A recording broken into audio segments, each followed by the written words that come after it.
శ్రీచక్ర నవావరణ గుప్త గాయత్రి మహామంత్రం. ఓం హ్రీం ఓం కయ్యేయీల ఐం హ్రీం ఐం సర్వకేచర్యై విద్మహే ఐం క్లీం సౌః హసక హల క్లీం హ్రీం క్లీం గగనవర్ణాయ ధీమహి ఐం ఈం ఔః సకల శ్రీం హ్రీం శ్రీం తన్నో ముద్రాశక్తి ప్రచోదయ. చాలామంది కేచరి ముద్ర కోసం తల్లకిందులుగా తపస్సు చేస్తుంటారు కొన్ని సంవత్సరాల పాటు.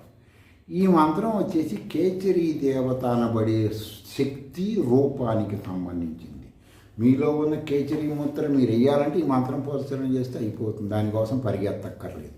ఇదే శృతి ఆధ్యాత్మికం అంటే. తర్వాత వచ్చేసి ఈ షట్చక్రాలకు సంబంధించిన మంత్రాలు అవి నిన్న కూడా చెప్పడం అయింది. మూలాధార చక్రం. ఈరోజు స్వాధిష్టాన చక్ర మంత్రం చెప్తాను. మీకు ఏమైనా ఇంట్రెస్ట్ ఉంటే చేసుకొని ఆ రోజుకో చక్రం సంబంధించింది కాబట్టి రాసుకొని యాక్టివ్ చేసుకోండి.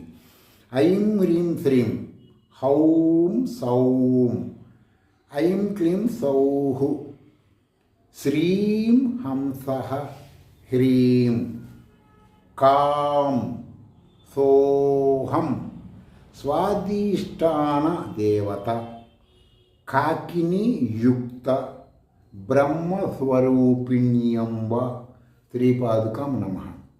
నిన్నటి మంత్రంలో ఏమొచ్చింది, బీజాక్షరం ఈ రోజు ఏమొచ్చిందో చూసుకోండి జాగ్రత్తగా.